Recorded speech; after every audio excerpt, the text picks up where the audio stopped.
Hi guys, welcome back to my channel once again, and today I'm gonna be talking to you guys about renting for cheap in Hong Kong. So I just arrived at Hong Kong for the first time a couple of days ago, and probably I might not be the best voice talking about this topic. However, I did quite a lot of research to find out the details of how to get a good place, and in fact I haven't got an affordable place where I'm currently renting at, and I'll be sharing my ideas with you guys in this video. So if you'd like to see more videos about Hong Kong, please make sure to hit the subscribe button, like, and leave a comment below if you like this video at the end of the day. Alright, so let's get it.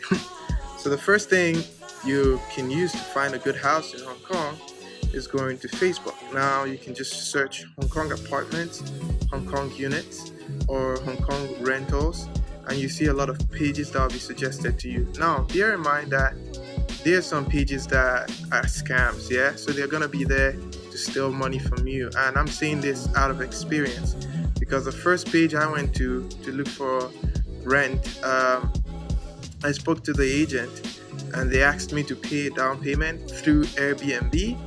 After I did so, I asked for a receipt and I never got a response from them. Thankfully, I didn't spend too much money. However, it might be worse in your own case. In the description below, I'll be leaving the link to the page where I got scammed, and I'll also leave another additional link to where I found the agent that provided the unit I'm currently staying at. So first thing, what do you look for? I'm going to talk about different types of housing.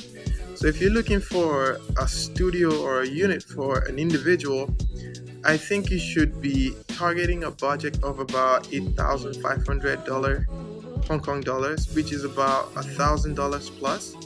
If you want to stay alone in areas like Mong Kok and the rest, I'll be leaving a link below to this apartment and also the page where you can find lots of apartments like this, but your budget should be around that range.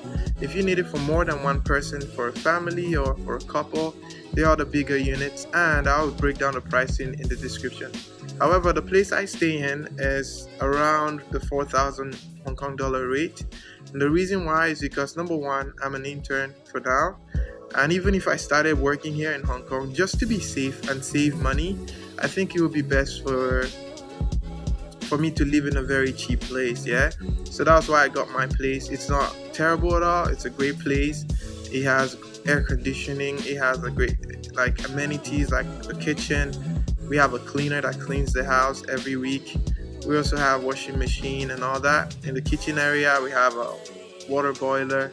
We have microwave. We have a refrigerator. So it's kind of nice. If you feel like you can share and you wouldn't be bothered, it's a great place. And also we have capsules, which I call the spaceship. It's really nice because it gives you privacy. There's everything you need inside, a connector for your phone, your gadgets.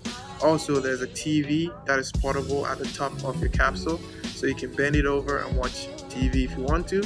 But personally, I don't think it's necessary because there's Wi-Fi already in the unit, so it's all inclusive, that amount. So that's a great deal for everything you get, especially for Hong Kong, because as you know, Hong Kong has one of the most expensive real estate market in the world.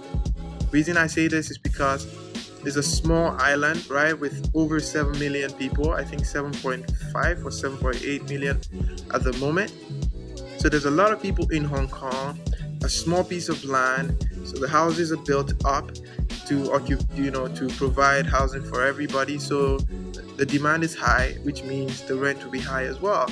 And the government makes a lot of profit from making auctions of companies that want to invest the most in the plot of land. So when the highest bidder buys gets the opportunity to develop, of course they'll try to recoup their investment. So that's why the real estate industry here is quite expensive. However, I believe it's really nice.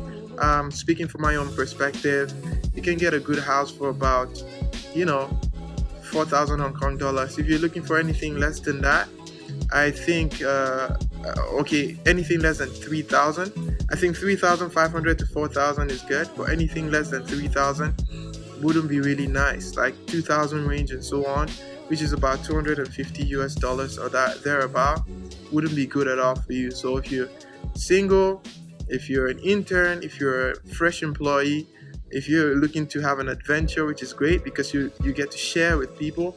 In some cases, you might share with the locals.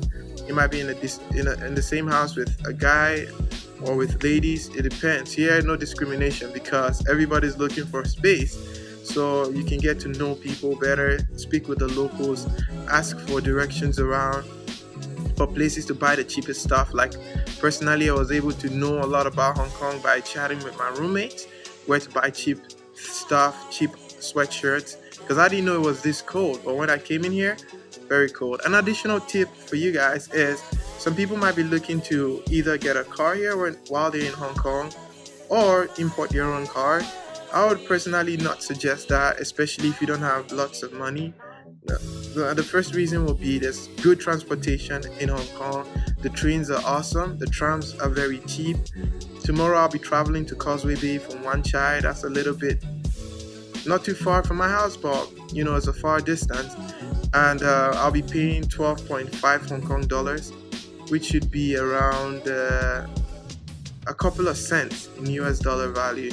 So that's very, very cheap for transportation. The trains are incredibly fast. They take you where you need to go to, and they're cool. And also, if you walk as well, if you use the public transportation, you get the opportunity to exercise yourself by walking on the street. However, if you want to bring your car, there's no traffic issue here because a lot of people use public transportation. So I think you probably enjoy a ride on the road. But aside from this, I think this is good. I'll be leaving the links in my description of everything I talked about. The bad pages not to visit on Facebook, the good ones with great rates for you, and better. And also, if you're looking to get something a little bit more expensive, which I didn't talk about in this video, but I'll share some links in my description. So if you like my content and you're looking forward to getting more videos about how to successfully navigate through Hong Kong at an affordable rate, feel free to subscribe to my channel and leave a like button on my video, share with your friends that are interested, and leave a comment if you have more things to ask about Hong Kong. And I'll see you in my next one. Pew, pew, pew. Also, if you're coming from a place like the US, normally I think drivers drive on the left side of the car. In Hong Kong, they drive on the right side of the car. It's a lot like the UK and Ireland, I think South Africa and Australia, they drive on the right. So if you're from those countries, it's not a problem here. But if you're from the US, if you're from Nigeria and other parts of the world that drive left, you're gonna have a bit of a problem, understanding how things work. You might need some time to practice. So yes, like I said, the train system is a very good option for you. So forget about your car for now. Public transport system is incredible and really nice. So try that out, and I think you won't regret it at all.